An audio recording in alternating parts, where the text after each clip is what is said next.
Bonjour Alain Deneau, dans votre dernier livre, le totalitarisme pervers, qui est une forme de résumé de votre dernier ouvrage, De quoi Total est-elle la somme, mais qui est aussi une synthèse du mécanisme pervers dont des multinationales comme Total sont les parfaites représentantes. Donc vous décrivez ce mécanisme, comment vous direz que cet instinct, cette soif totalitaire de ces multinationales est aux origines de la médiocratie dont vous parliez dans un livre précédent?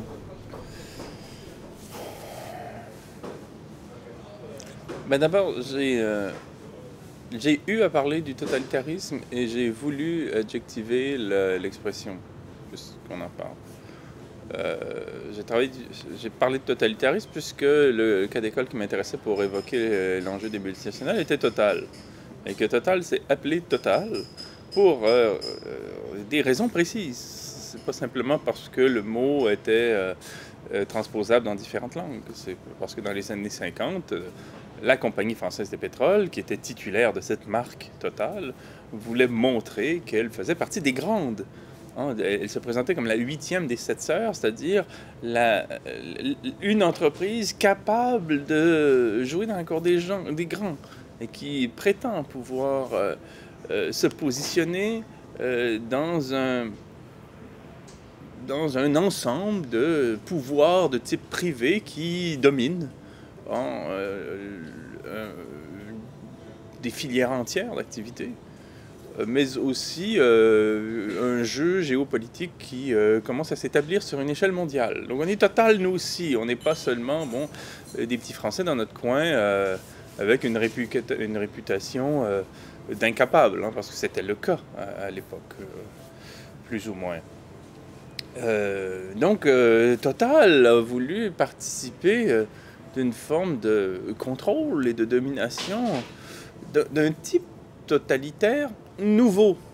Et donc là, il faut adjectiver la chose pour pas simplement... pour pas, au fond, prêter le flanc à des critiques comme celle de Benjamin Barber qui va dire que le totalitarisme doit seulement désigner des régimes absolument violents, autoritaristes, cruels et saturants comme le nazisme et le stalinisme. Ce qui m'a intéressé, c'est de dire qu'il y a eu une évolution du pouvoir à travers cela. D'où la nouvelle forme de totalitarisme. Le pouvoir s'est adapté parce que les souverains ont changé. On est passé de régimes étatiques, totalitaires, à des régimes privés totalitaires qui exercent le pouvoir et ont un rapport à la loi qui est particulier. À l'époque psychotique, des totalitarismes d'État, on a des pouvoirs, et c'est pour ça que l'adjectif en ce sens, on a des pouvoirs qui sont tonitruants, qui sont hyper visibles, et qui manifestent leur pouvoir sur un mode signé. On sait que Staline, ou que Hitler, ou que Mussolini, ou que Tito prétendent au contrôle et à la domination d'un territoire donné. Et si on décapite le pouvoir, si on assassine Hitler, on a confiance de pouvoir faire vaciller le régime si ce n'est pas l'abolir. Ensuite, on passe à une époque intermédiaire qui est celle, je dirais, de la période névrotique, où là, on aura en Charles de Gaulle ou en John F. Kennedy des figures qui cherchent à susciter chez les subordonnés une admiration, même un désir, même de l'envie, et une adhésion, sur le mode d'une reconnaissance du pouvoir. Et ensuite, on passe à un régime psychotique. Et qu'est-ce qu'un puissant psychotique, comme veulent le devenir les PDG, et à travers le réseau de filiales et d'entités des multinationales sur un mode éclaté, là, ils souhaitent être, au fond... En fait, ils se manifestent, ces nouveaux puissants, que sont les pouvoirs pervers, comme des psychotiques déguisés en névrosés. C'est-à-dire qu'il s'agit de présenter le pouvoir comme étant naturel, comme ayant, au fond, ses propres ressorts, comme étant du fait d'une évolution de l'histoire avec un grand H, comme ayant une sorte de réalité cosmique, avec des lois qui ne sont plus du tout des lois de législateurs ou des lois de sujets, mais des lois naturelles, On va comparer par exemple la loi du marché à la loi de la gravité. On va dire, mais qu'est-ce que vous voulez? C'est la mondialisation, c'est le commerce, c'est l'offre et la demande. Et nous sommes simplement là-dedans des sujets comme tout le monde. Et ces lois du commerce, du marché, cet ordre-là, pour lequel nous ne serions pour rien. Hein, nous n'aurions pas compté dans son élaboration, c'est une supercherie. Mais cet ordre-là nous domine. Et en quoi il renvoie à la médiocrité dont vous parliez? C'est qu'en fait, la médiocrité et la modalité de ce régime-là consiste à rendre les gens interchangeables et conformes à des standards, hein, sur des grandes échelles, autant en ce qui concerne le travail manuel qu'intellectuel, et même en ce qui concerne les modalités psychiques, hein, le désir, ainsi de suite. Et en fait, on essaie de rendre les gens médiocres au sens où on essaie de les rendre actifs en cela. On essaie de les rendre, quelque sorte, partie prenante. On souhaite avoir des sujets qui n'obéissent pas seulement à un commandement, mais qui prennent sur eux l'envie de correspondre à ce que des plus puissants qu'eux-mêmes peuvent souhaiter d'eux. Bon, et on rentre dans l'ère de la gouvernance. Alors j'essaie de voir un peu les moyens, en lisant le totalitarisme pervers, les moyens que se donne le totalitarisme. J'en ai identifié 4, que vous identifiez vous, mais qui sont pour moi essentiels. Que ces multinationales se donnent pour arriver au pouvoir qu'elles ont. Il y a d'abord l'esprit caritatif. Vous parlez que Total a en 2015 investi plus de 18 millions dans diverses œuvres. Il y a une symbiose parfaite, vous l'expliquez bien, entre Total et l'enseignement universitaire, la recherche, les politiciens. Total, au fait, à ce niveau-là, affecte toutes les parties. Je dirais même qu'elle infecte toute la société par cet esprit d'aide, en fin de compte, qui lie le sujet, qui a besoin de quelques deniers pour continuer son activité. Ben, d'une manière large, le travail consiste à présenter les multinationales comme des pouvoirs d'un type nouveau, qui exercent leur autorité sur un mode nouveau et qui ont un rapport nouveau à la loi, à leur loi. Et il s'agit d'une invitation à développer un discours adapté à ce nouveau type de pouvoir et de souveraineté, hein, c'est-à-dire d'instances capables de prendre des décisions qui produisent des effets dans l'histoire. Bon. Ce pouvoir-là est nouveau. Et en quoi est-il nouveau? Il est nouveau parce que il se déploie d'une manière perverse et non de la manière névrotique ou psychotique dont j'ai parlé, c'est-à-dire de manière signée, assumée et identifiée. Et cela se fait désormais de 1000 façons. Et qu'est-ce qui caractérise un pouvoir pervers de type oligarchique, bon, et en quelque sorte assis, hein, sur les structures que sont les multinationales, en tant qu'elles sont elles-mêmes éclatées? Deux choses. D'abord, non pas commander le réel sur un mode en quelque sorte prescriptif et clairement sur le mode de l'injonction. On laisse des intermédiaires le faire, des politiques qu'on finance, des médias que l'on commandite, des experts que l'on appointe. Mais en fait, l'idée du pouvoir pervers, in fine, consiste non pas à imposer un cadre, comme on le faisait au départ, hein, dans les cartels pétroliers, où on essayait de signer des accords entre soi pour fixer les cours, pour établir des règles du marché de manière très très claire. Non, le pouvoir pervers, qu'est-ce qu'il fait? Il est suffisamment puissant, il se dote de suffisamment de leviers pour pouvoir tirer profit de toute conjoncture. Donc l'idée, ce n'est pas de dicter une conjoncture, de l'imposer, mais c'est de se savoir suffisamment puissant pour que on puisse tirer son épingle du jeu, quelle que soit la conjoncture. Les cours du pétrole baissent, ce n'est pas grave, parce qu'on est partout sur la chaîne de production et on va insister sur les étapes, hein, qui profitent d'un pétrole à la baisse. Les cours montent, tant mieux, parce qu'on va investir du coup dans les moments hein, des opérations qui sont profitables quand la conjoncture est telle. Les États-Unis sont en froid avec la Russie, peu importe, on passera par les Chinois. C'est-à-dire que le pétrole, les gisements s'épuisent, bon, on est déjà dans le solaire, on est déjà dans les agrocarburants, on est déjà dans la production d'électricité à partir du gaz, on fait déjà du courtage, et donc, quoi qu'il advienne,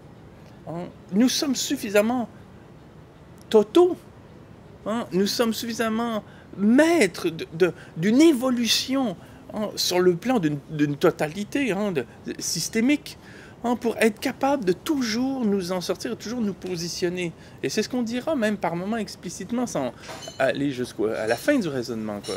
Mais, et là-dedans, et donc ça c'est le premier enjeu. Et le deuxième enjeu porte sur le fait de tirer profit comme oligarque de toute forme d'organisation sociale, y compris l'organisation d'un festival, la présence d'un musée, l'existence d'une association loi 1901, un programme de solidarité internationale, une campagne électorale, un voyage payé à des journalistes français, une activité journalistique. Donc l'idée, c'est que toute activité sociale soit systématiquement, hein, pertinente aux yeux des oligarques qui, au fond, sans organiser toute la vie publique, s'assurent de tirer parti des dynamiques, hein, et d'orienter les dynamiques pour ce qu'elles leur profitent en aliénant les gens, en inscrivant dans l'espace public par des médias que l'on contrôle. Là, je ne parle pas seulement de Total, mais de toute une oligarchie, par des médias que l'on détient, par une parole publique que l'on produit, par des institutions que l'on finance dans le domaine de la recherche, de l'enseignement, de la culture, de la vie associative. L'idée, c'est de faire en sorte que tout un vocabulaire, que toute une pensée, comme l'auto-entrepreneuriat, la gouvernance, l'excellence, l'efficience, la concurrence, soit intégrée, hein, dans les esprits sur un mode idéologique et aliéné, pour que dès lors qu'on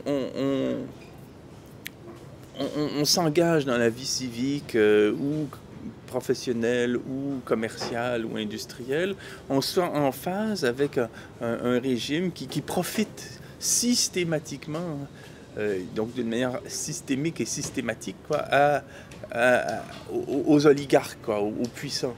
Et c'est pour ça qu'on va décourager toute entreprise qui vise strictement à penser sur le mode du service public ou de la citoyenneté ou de la démocratie, hein.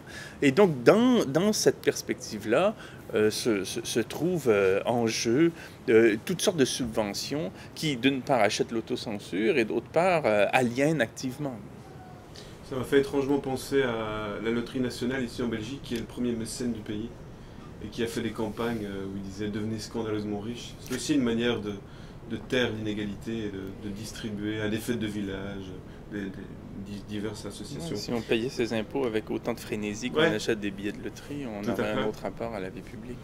Comme deuxième pilier, je dirais, fondamental de l'efficience du pouvoir totalitaire de Total et d'autres multinationales, je dirais qu'il y a quand même une résonance entre les objectifs de la firme et les besoins de l'individu. Alors à un moment donné, vous citez Patrick Pouyanné, qui est donc le PDG actuel de Total, qui déclarait « Pourquoi doit-on investir ? Parce que la demande en pétrole augmente. » Il sait de quoi il parle, hein. Il sait à qui il parle, il sait la force de la passivité qu'il a derrière lui, c'est-à-dire les gens qui veulent continuer quand même à rouler en bagnole. Et c'est aussi un point essentiel, les besoins des gens et la firme qui peut continuer ses pratiques. Dans un régime pervers, les subordonnés sont en même temps des vecteurs d'exercice du pouvoir. C'est-à-dire qu'on ne présente plus les subordonnés comme des subordonnés qui sont dans un rapport de subordination à une autorité privée. On va présenter ces subordonnés-là comme souhaitant le régime. On a vu récemment France 2 faire une enquête sur les conseils d'influence et de lobby, Havas notamment, où on conseille à des patrons de ne pas exiger l'ouverture des magasins le dimanche, mais d'organiser des manifestations de la part de leurs employés qui, eux, vont le demander. Parce qu'il y aura là une identité plus claire du public à ces gens-là. Et le lobbying, que fait-il? Il n'influence pas tel ou tel décideur, il influence la société en général, par des experts, par des relais médiatiques, par des universités, par des think tanks, par des politiques, par des faiseurs d'opinion de tout genre, des responsables d'ordre professionnel, des faiseurs d'opinion. D'ailleurs, parfois même à leur insu, on essaie de créer un climat qui soit favorable à certaines décisions qui auront leur effet. Donc, le pervers, dans tout cela, veut surtout faire oublier qu'il décide. Donc, vous avez un Patrick Pouyanné qui va dire nous, on pratique un métier. On apporte de l'énergie à des gens qui en souhaitent. Et puis, bon, l'énergie ne se trouve pas nécessairement où les gens sont gentils. Alors, nous, on prend les moyens d'aller chercher l'énergie là où les gens ne sont pas gentils. Puis, on la vend à des gens qui sont gentils. Et c'est tout ce qu'on fait. Et cet ordre mondial-là, cette dynamique, cette demande qu'on présente comme étant la source de la conjoncture, elle est évidemment un effet d'une conjoncture beaucoup plus large, qui est celle d'un monde productiviste et capitaliste. Qui contraint les gens à avoir une voiture, qui contraint les gens à avoir le rythme de vie qu'ils ont et qui aussi les convainc, parfois sur le mode d'une manipulation psychologique, d'avoir les désirs qu'ils ont. Après ça, cette demande-là, elle n'est pas souveraine, elle est largement fabriquée. Mais le fabricant de la demande ne se vantera jamais d'avoir le rôle qu'il a socialement et historiquement. En parlant de fabrication, comme troisième point, il y a aussi, on en a parlé, c'est un peu au-dessus de tout, mais la façon dont ces multinationales confectionnent la réalité. À un moment, vous dites, le discours pervers rend vrai ce qu'il édicte. Alors de nouveau, Patrick Pouyanné dira, alors que le président de la République française envisage un plafonnement des salaires des plus hauts dirigeants, il dira, si des lois de cette nature sont prises, les sièges quitteront la France. Ce n'est même pas une menace, c'est juste ce qui va se passer. C'est fantastique. C'est vraiment le rapport à la loi. C'est un dieu qui fait la réalité en faisant semblant qu'il ne la fait pas. Ce qui est intéressant avec une firme comme Total, le discours de ses PDG, le travail de ses relations publiques, l'esthétique de sa publicité, c'est que la firme nous parle abondamment.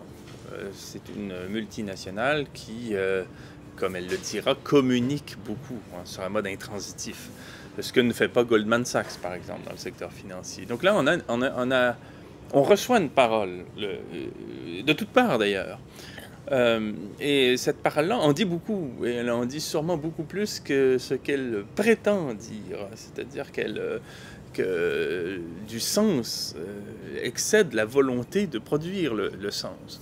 Et le travail critique consiste à écouter cette parole et essayer d'en prendre la mesure et de comprendre ce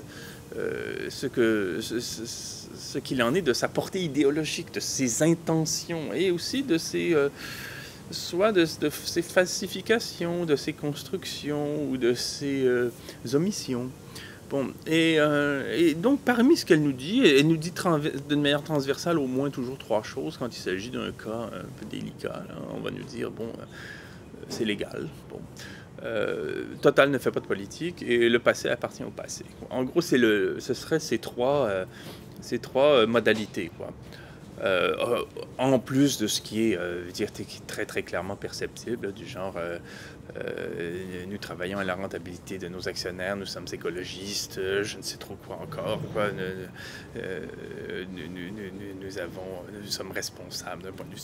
Mais hormis de cette propagande-là, bon, ou ces éléments de langage, comme ils diront, il y a ces 3 axes très très forts qui comptent énormément, qui structurent le discours. Bon.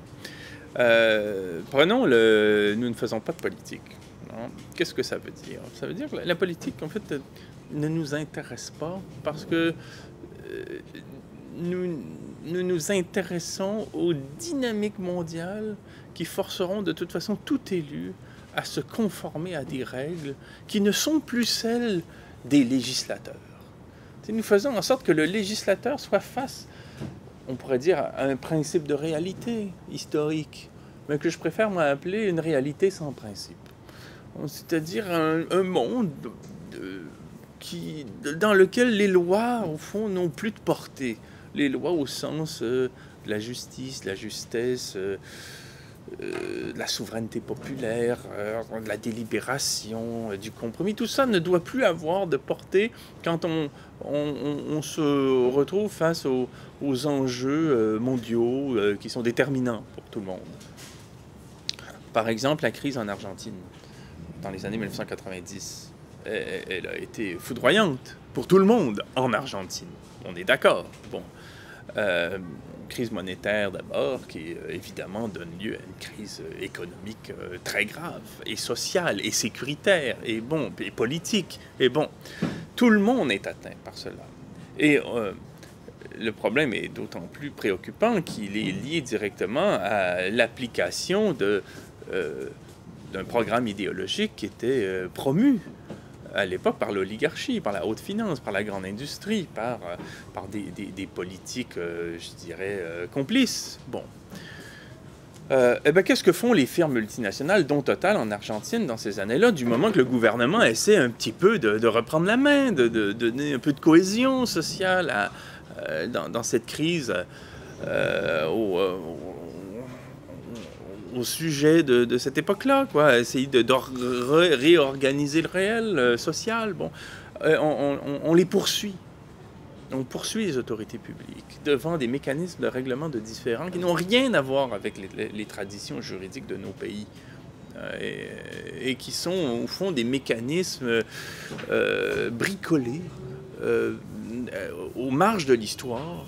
On ne sait par qui, on ne sait comment. On ne sait trop comment, qui sont d'une opacité folle, qui ne prévoient pas de mécanisme d'appel digne de ce nom, et qui permettent aux entreprises de dire « j'avais signé un contrat, mon contrat est en train de changer, je conteste cela auprès de tel pays, le pays devra se défendre devant un tribunal, ça va lui coûter très très cher, mais nous on a les moyens, des moyens qu'il n'a pas, parce que la multinationale est un pouvoir aussi, comme un État, qui est très souvent beaucoup plus puissant qu'un État et qui n'a pas d'obligation sociale, contrairement à un État. Elle n'a pas d'hôpitaux à financer, de services publics à financer.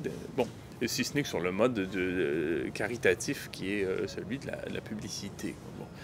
Alors qu'est-ce que veut l'entreprise? Elle veut qu'aucun contexte politique ne l'affecte. Elle veut être hors de ce monde-là et en dicter les règles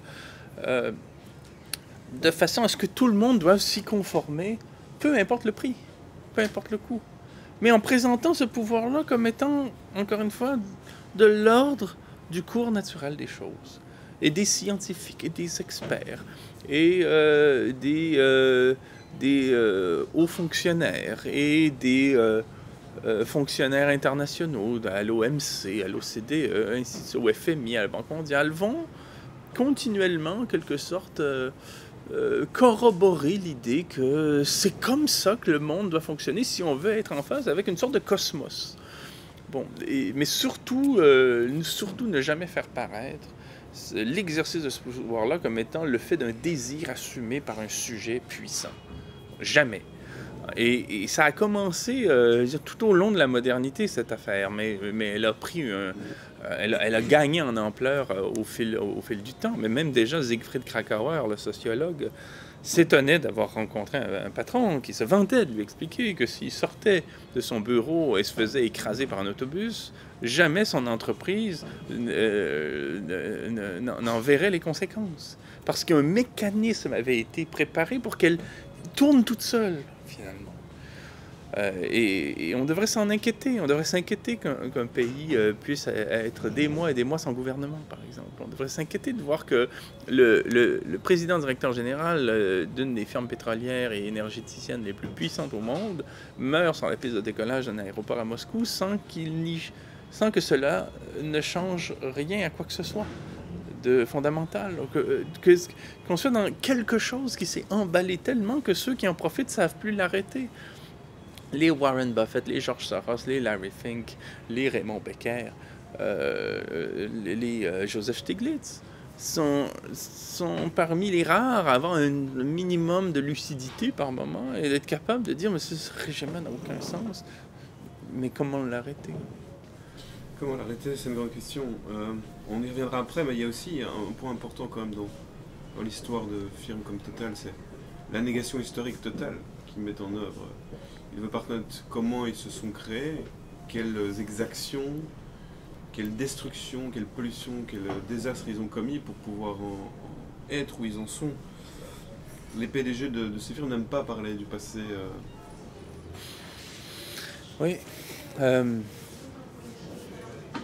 C'est comme faire injure à un PDG que de revenir à ce que Adam Smith appelait l'accumulation primitive du capital, mais avec plus de mordant ce que Marx désignait comme étant le processus d'accumulation. Alors comment se fait-il que vous et moi, si nous mettons nos économies en commun, nous ne pourrions pas, même dans nos rêves les plus fous, penser une seule seconde avoir un rôle à jouer dans l'économie pétrolière, mais que d'autres ont ce pouvoir? C'est pas simplement leur talent, c'est pas simplement leur leadership, c'est pas simplement leur sens de l'excellence et de l'efficience et tout le baratin qu'on nous sert dans le storytelling et les éléments de langage de la production oligarchique. On n'en est absolument pas là. Ce qui fait qu'on a un capital, c'est une conjoncture particulière qui a fait qu'on a pu changer de catégorie sociale et de classe sociale et appartenir aux rares qui sont capables d'avoir une influence sur le processus de production et d'accumulation du capital et pas simplement être un agent subordonné à des règles que l'on ne décide pas. Bon, mais c'est très souvent c'est à la faveur de crimes dans l'histoire. Ou en tout cas d'activités délictueuses ou controversées ou dramatiques selon les cas qu'on arrive à avoir ce butin initial.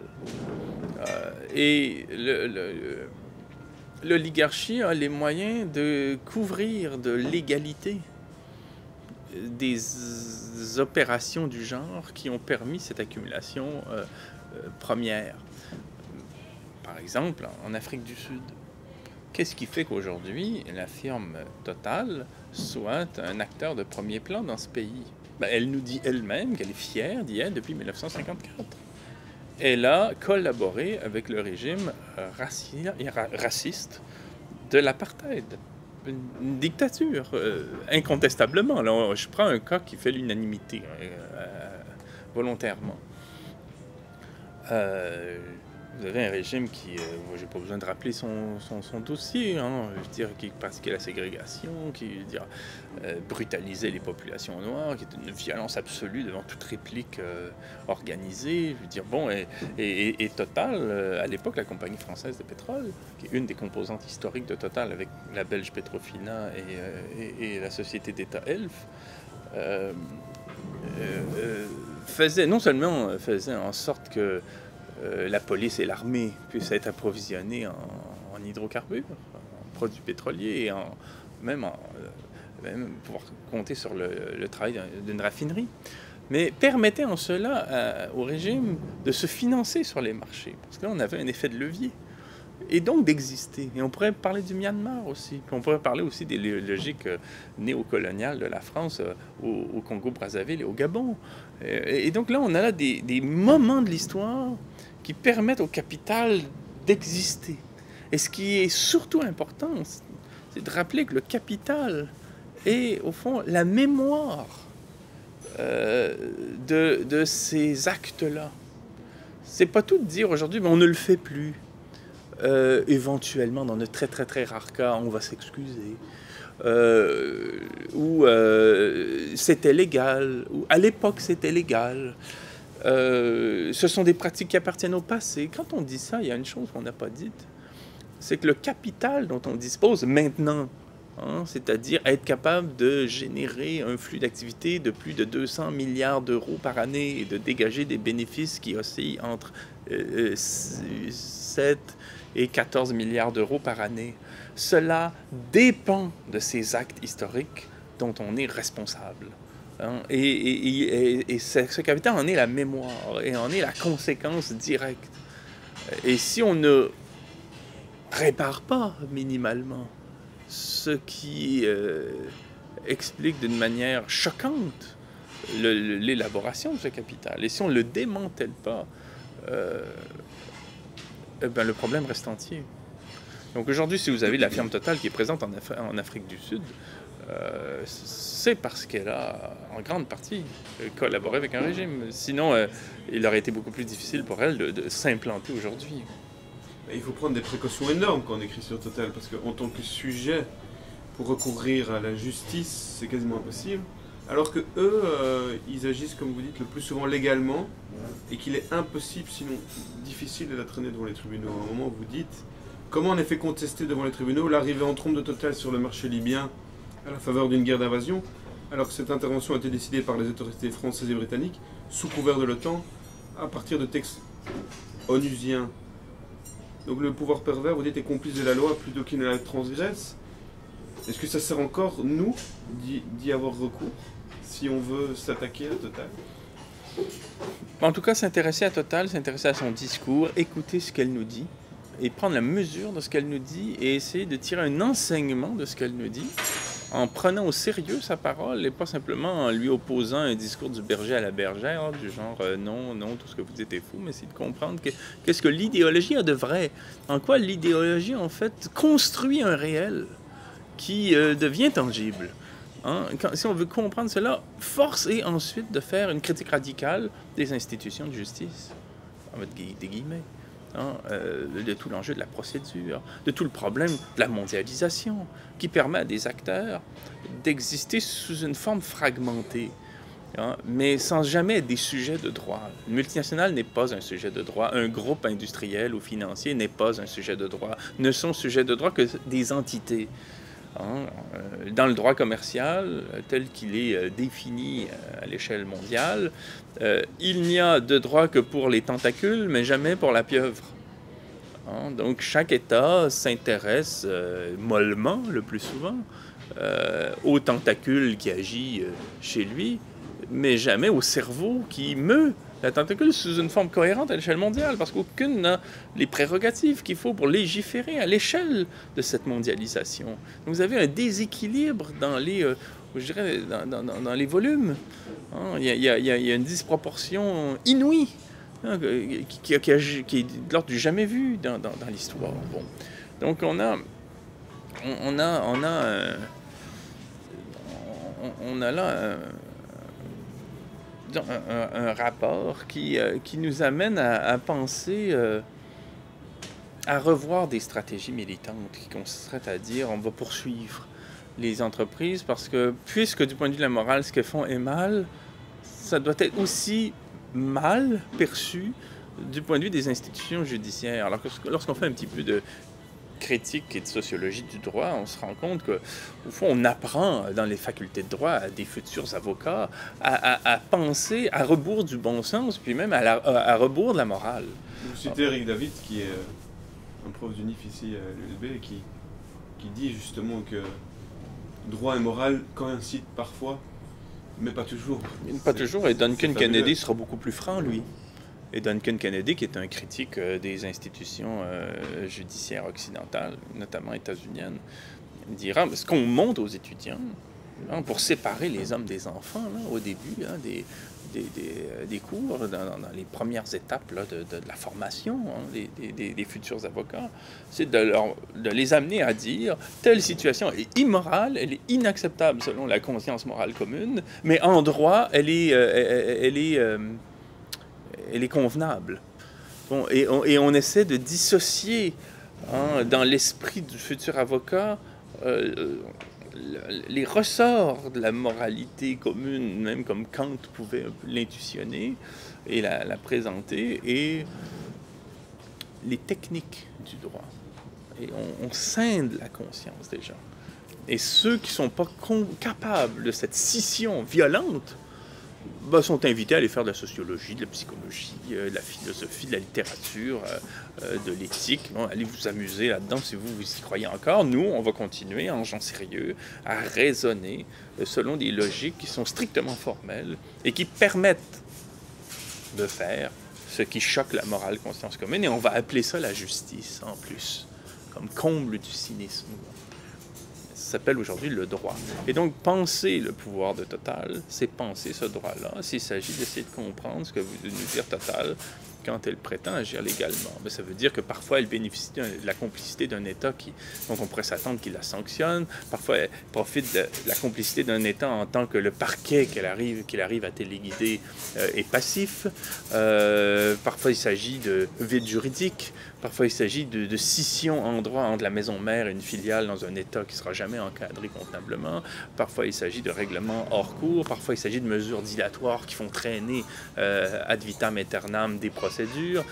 Parfois, il s'agit de tout simplement agir sur des échelles qui échappent à la nomenclature du droit, quoi. La terminologie du droit ne permet pas de mordre sur des situations qui sont nouvelles, étant donné la façon dont la finance évolue, et le commerce et l'industrie. Parfois, il s'agira aussi simplement d'un effet du lobbying qui fait que tout d'un coup, ce qu'on fait est légal. C'était illégal, c'est légal, donc on a réglé le problème, quoi. Ce n'est plus illégal, quoi. Bon, sans parler des ententes hors cours dans la common law ou le droit américain, là, en tant qu'elles sont prévues, ou enfin, quand il arrive qu'on soit sanctionné pour avoir commis telle ou telle chose dans tel ou tel contexte, en Irak et en Iran, ce qui concerne la corruption, ou un phénomène de pollution massive comme avec l'Erika au début du siècle au large des côtes bretonnes. Eh bien, à la fin des courses, à la fin des procédures qui auront été usantes pour absolument tout le monde, là, parce qu'on va s'assurer qu'on en paye le prix de sa santé physique et psychologique, eh bien là, s'il y a une amende, celle-ci représentera de l'argent de poche pour le groupe. Ça sera toujours dérisoire. Et jamais une institution de justice, de toute façon, de par son fonctionnement, qui tend à tout morceler pour être capable de digérer des cas. Jamais l'institution judiciaire aujourd'hui sera capable de penser, je dirais, une multinationale pour l'ensemble de son œuvre. On va toujours se demander tel jour, dans tel cas, tel agent. On va toujours découper tout, hacher menu, tous les éléments d'une situation pour voir si tel acteur à telle heure était coupable de telle chose. Mais sans que, en droit, dans cette discipline qui est conceptuellement très grossière, je veux dire, les concepts du droit sont d'une pauvreté affligeante, sont grossiers par rapport à ceux qu'on a développés dans d'autres disciplines, la sociologie, psychanalyse, littérature, linguistique et autres. Là, on a là une discipline qui est forte simplement parce qu'elle est un pouvoir. Bon, mais dans cette discipline-là, il y a plein de choses qu'on n'arrive même pas à appréhender, quoi. Donc, et surtout s'il s'agit de faire valoir ce qu'on appelle d'une manière pompeuse, comme beaucoup de choses dans ce domaine, la justice. Alors, je sais que vous n'aimez pas qu'on vous demande, qu'on vous pose la question que faire. Alors, je ne vais pas la poser parce que je comprends qu'en fait, je pense que vous considérez que c'est un peu... Le fait de la poser pose la négation en fait, de la volonté de faire. On considère qu'une fois qu'on l'a posée, eh ben, on prouve qu'en fait on ne sait rien faire, que notre petitesse ramènerait d'emblée toute action à... Je dirais que j'aime beaucoup la question que faire. Oui, et historiquement elle porte, mais ce que je n'aime pas, c'est la question oui, mais qu'est-ce que je peux faire moi? Et sous-entendu, le petit chose là, c'est moi, petit citoyen isolé dans son 2 pièces à manger de la pizza surgelée en regardant TF1. Là. Moi, qu'est-ce que je peux faire moi? Cette question-là me semble indigne. On ne peut pas être confronté à des scénarios apocalyptiques comme ceux qu'on nous présente depuis des décennies et simplement, en quelque sorte, se satisfaire de jérémiades, quoi. Et c'est une abdication honteuse. Mais oui, dire que faire, c'est fabuleux. C'est tout ce qui reste à faire, se demander qu'est-ce qu'on peut faire, quoi. Mais vraiment se le demander, pas poser une question rhétorique, se le demander. Et là, il y a deux grandes avenues. Là. Et ouvrir des voies.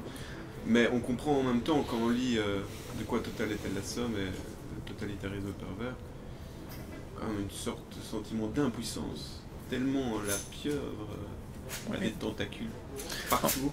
Ouais. Et que Total est devenu un véritable pouvoir. Et on parlait tout à l'heure des pouvoirs psychotiques qu'à la limite avant on pouvait identifier, donc on pouvait s'y opposer.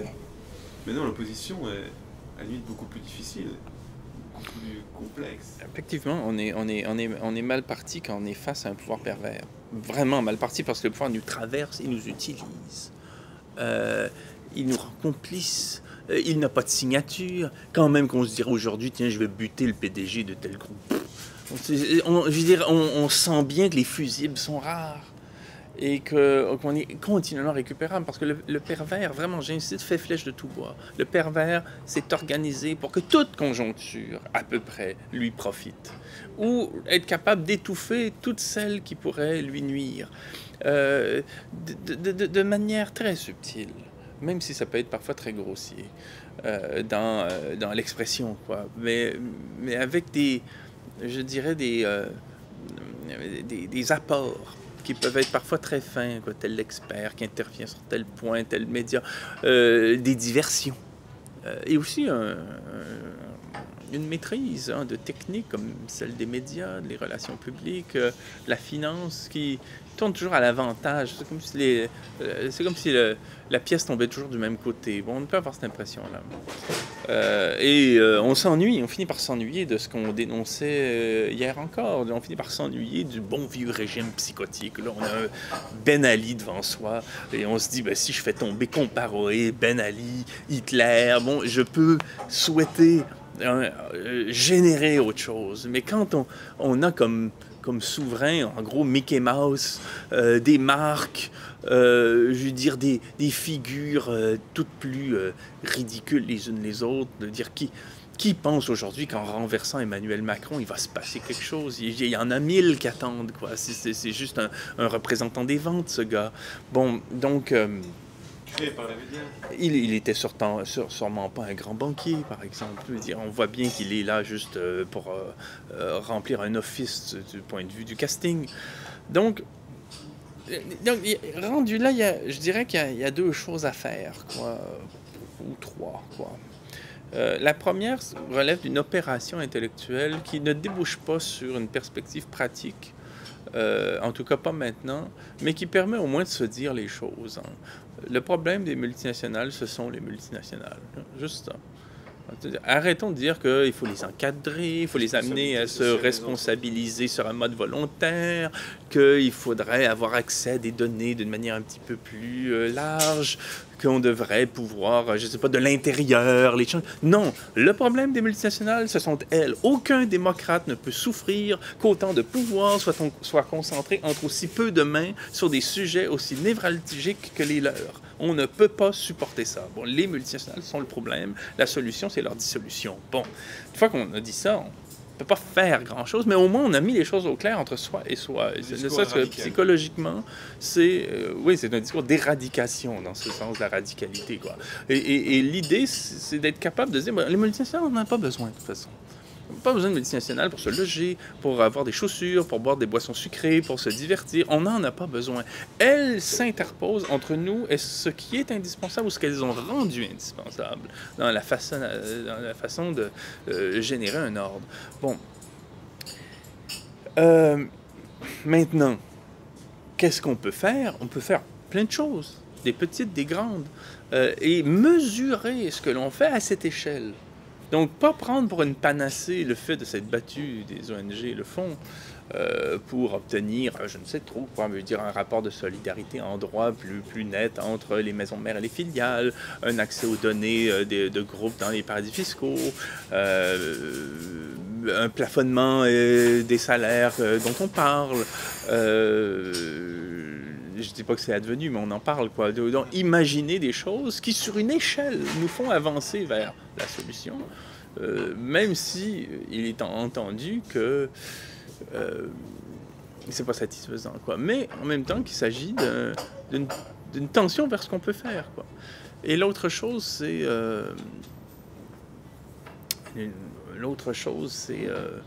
de prendre la mesure du caractère cancérigène de ce régime. Le plus grand adversaire aujourd'hui de l'oligarchie, c'est l'oligarchie elle-même. Elle est complètement folle, elle scie la branche sur laquelle elle est assise. Elle ne sait plus ce qu'elle fait. Et sa force et sa faiblesse en même temps. C'est que sa force, c'est qu'elle n'a aucune tête, donc on ne peut pas la décapiter, mais elle a justement perdu la tête, quoi. Il n'y a plus de tête. Et ça part dans tous les sens. Et c'est un régime qui est en train de nous emporter dans son échec, ce qui est dramatique, mais néanmoins d'échouer. Ça ne peut pas durer, c'est pas viable. On ne peut pas penser sur le mode de la croissance dans un monde fini, on le sait.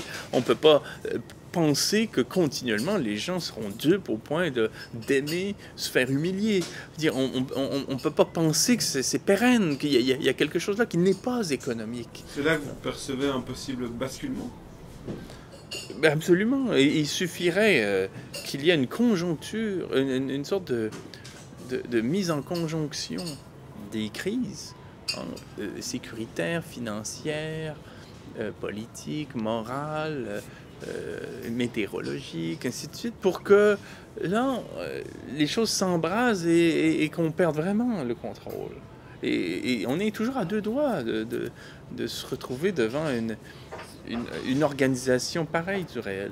Là, jusqu'à maintenant, dans un pays qui lui, est totalement à la dérive, les États-Unis d'Amérique, vous avez le 11 septembre, le 11 septembre qui est précédé quand même par une grande crise de légitimité électorale. Là. Je veux dire, George Bush n'a pas été élu président des États-Unis en 2000. Bon, donc vous avez déjà une crise électorale, une crise du sens, une crise des institutions, disons, une crise sécuritaire. Ensuite, vaste crise financière en 2008. À tout cela se mêlent des crises de type météorologique qui sont écologistes, en fait. Avec des crises sociales sur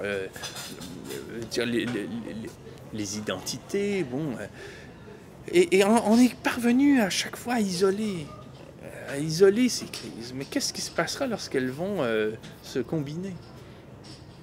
Et donc, l'idée, c'est de voir si on a le défi énorme, mais force est de le reconnaître.